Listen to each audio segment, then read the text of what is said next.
Hey, what is up guys? It's your boy Speed here, and today I got 5 tips for offlaners. So if you're an offlane player, I just want to give you guys some advice, specifically 5 pieces of advice, so that you can improve when it comes to position 3. Also, I want to tell you guys that if you've been struggling with solo queue and you're looking to get to the next rank, I'm going to be able to help you. Like, literally, with the GameLeap website, I'm going to give you guys guides that are going to make it unbelievably clear on what you need to do. So if you've been stuck in the solo queue grind, you don't know what to do, and you want to become absolutely broken, but like actually you want to become much better at Dota, and you want to take it more seriously, the GameLeap website is going to help you do that. So click the link down below. I'm going to help you get to the next rank, and I'll see you there. So if you guys don't know, maybe some of you guys know me quite personally, maybe some of you guys don't, offlane is actually my main role, so I'm really excited to make this video because it's definitely the role I can generally talk the most about and be most confident about. I do understand every single role quite in depth, but I've always taken a liking to the offlane role because I find that the heroes are quite diverse. Like really, I really believe that, I mean, honestly, one of the great things about Dota is every role has very diverse heroes, but I personally liked the different diversity of the offlane. I felt that it was the most diverse pool. Now, that doesn't mean that there isn't specific meta, because right now, at this current period of time, my first tip for the offlane is actually that you should learn a Wraith Pack hero. I'm gonna keep it real, I think this item is quite broken. You do have to learn how to play around it, right? What I mean by that is, like, one of the mistakes I made when I was playing Wraith Pack heroes is I would buy the item, but I wouldn't use it as fast as I could. Because I will say that the item, it doesn't necessarily fall off because it's percentage-based reduction. But as the later the game goes, the more attack speed people get and the better positioning they can have because of Aether Lens and Dragon Lances and Grove Bows, and just overall positioning is a lot more spread out generally as the game goes along. The Wraith Pack becomes less important. Still important, but less important. So the more I started using this item earlier on, the more I dominated. Now, when I say learn a Wraith Pack hero, honestly, there's a plethora of heroes you can learn. The main ones in the current meta being Visage, Broodmother, and honestly, those are the main 2 for me. I think those are probably the best 2. Maybe the easiest for pubs, like easiest hero to learn that I've been dumpstering on right now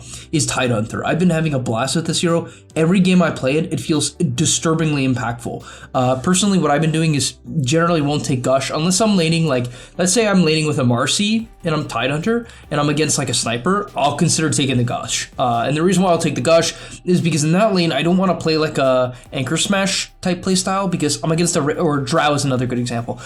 You know, they're just gonna poke me, and you can still get away with Anchor Smash even against those heroes because you can take Kraken Shell at level 2, level 3, and then it gives you 30 damage block, and with the built-in Stout Shield, you take minimal damage from pokey range heroes. Not nothing, but less. And so you can get away from it. But yeah, back on the point, I really recommend learning one of those 3 heroes. I think, honestly, if I have to pick one, it would be the Tidehunter. If you're looking for a bit more of a challenge, I'd go for the Broodmother. I think these 2 heroes are absolutely stupid. Brood in particular, I believe, it is difficult. I'm not gonna lie to you guys, it's not a hero I think you just pick it up and you're like, wow, I'm gonna win all my games. But if you give it 10, 15 games, even less if you're someone who has a little bit of micro experience, then you'll win the majority of your games, right? So give it a shot. Alright, getting to point number 2, less about drafting, more into gameplay. You gotta learn how to pull the wave back. Now, there's a couple things I'd like to say about this. When it comes to the laning stage, I'm talking about 0 minutes into the game, right? 30 seconds into the game, 17, whenever the creep waves meet. You have to think about what you want to have happen. And what I mean by this is, I've watched so much Dota now, and yet this is still a difficult topic for me to talk about because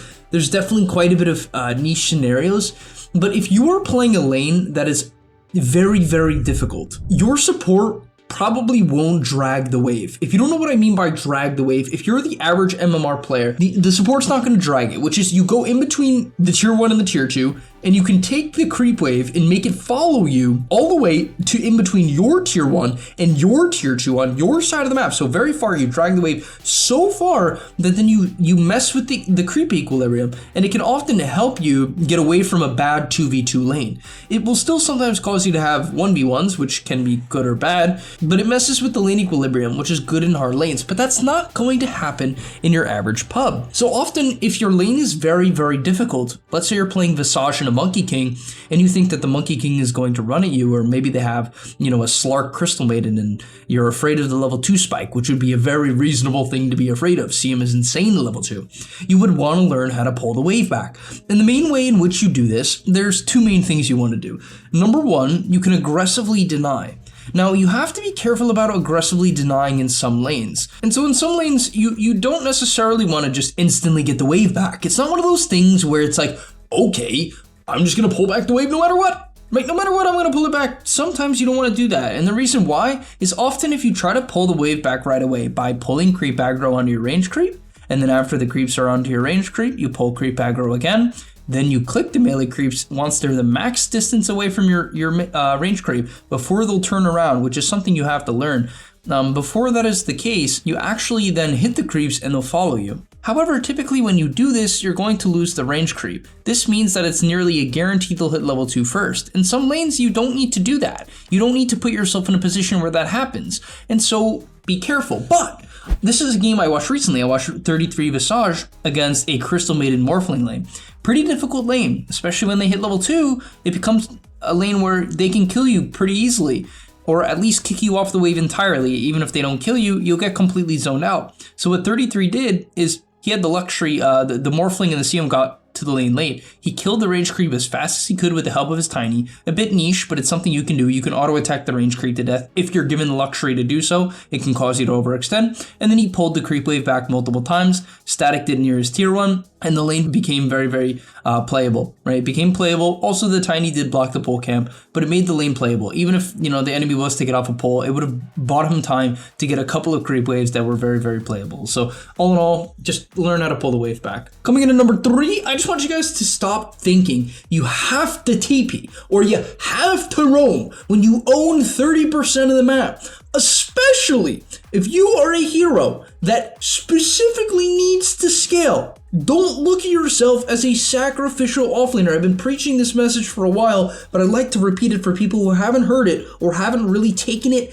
into their core, into their soul, and believe it to be the case. If you are a hero like Tidehunter, like Beastmaster, especially like Beastmaster, especially like Broodmother or Visage, a hero that farms unbelievably fast and particularly spikes in the mid game when they get their first major item, whether or not it's a Wraith Pack for one of these unit heroes, or a Blink Dagger, or whatever it is, right? If it's Axe, it's maybe Blink Blade Mail. You don't need to off cooldown skirmish. Now, if you're playing Dawnbreaker and you have your ulti, yeah, you can get pretty active around the map. You can make moves. Your hero isn't necessarily going to be the carry in the game. You could be, you could scale into some sort of Deso Shard build. That's an option, but let's assume you're not doing that, right? Let's assume you're not doing that. And you're going for a somewhat, more middle ground build. Then you can get active, right? That's no problem. Then in that case, you can get active. That's fine.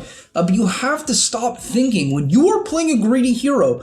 And a lot of people think like, oh, when I say greedy offlaner, I'm talking about like Leshrac or a Wraith King or something like that, right? One of these extreme cases. I'm not. Watch any of the top offlane players. This idea has been gone for a while now. I've been preaching it even before I think a lot of the pros brought this into their thinking. Like, people are just over roaming. You don't understand how much farm 30% of the map is. And once again, kills matter a lot too. And let's say you're playing Titan, you have Ravage, and because you didn't TP bottom, your team all died. Like, yeah, there's times where you should TP if it's going to be the difference between a team wipe or not. And you have to, that's tough to determine. But if the game is let's say your support CM is getting Dovin or tier 1, don't TP to save her, right? Let's say you can TP to the enemy's safe lane and kill the offlaner once.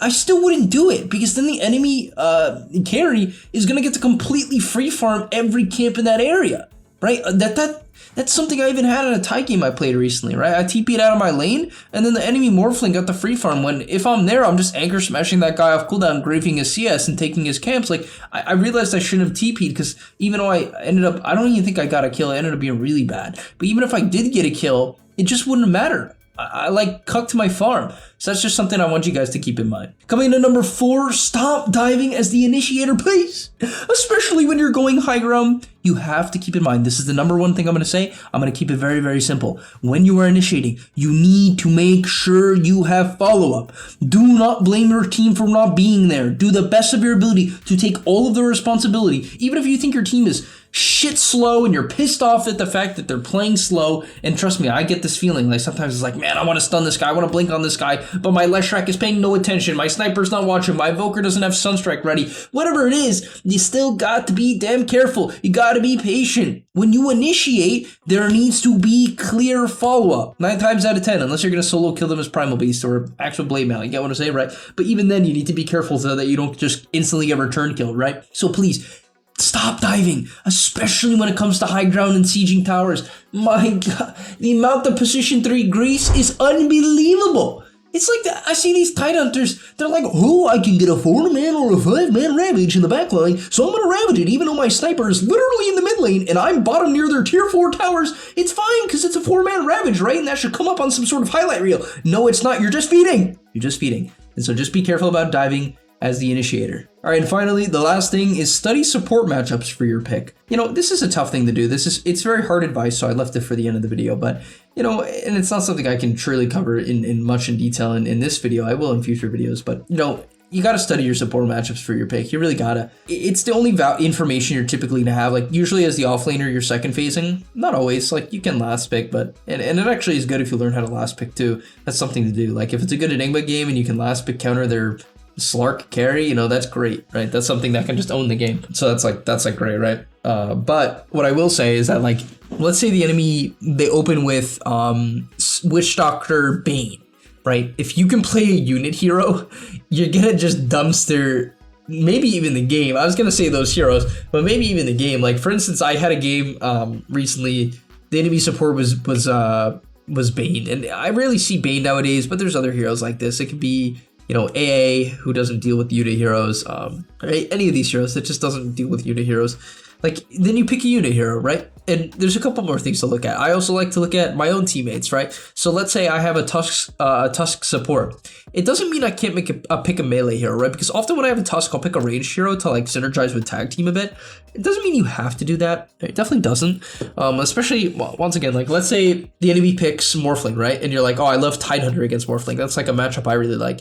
Like even if I have a Tusk, I'll be like, okay, I want to play the Tide, right? Sure, I don't like necessarily perfectly synergize with Tusk, but I know I'm gonna have a good carry matchup because maybe I got last pick or the Morphling first phase, or you're playing Captain's mode or whatever it is, right? Like whatever the reason, you can draft around the carry and you can ignore the Tusk pick, or maybe you're just really comfortable on certain heroes. You don't want to go outside your comfort zone.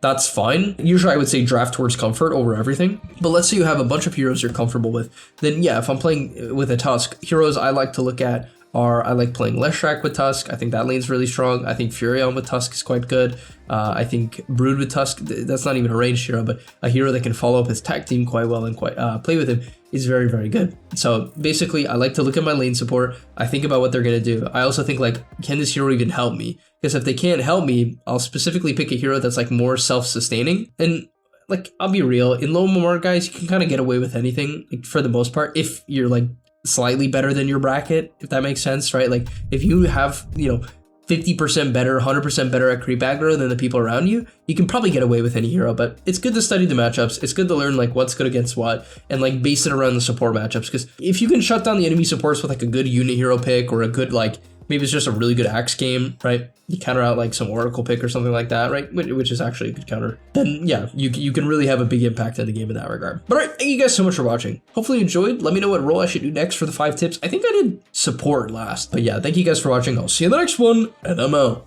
Peace. And that's all, but remember, before you leave, come on, before you tune out, subscribe to the GameLeap website where we are going to help you get to the next rank. If you're stuck, click the link down below, and I'm out. Peace.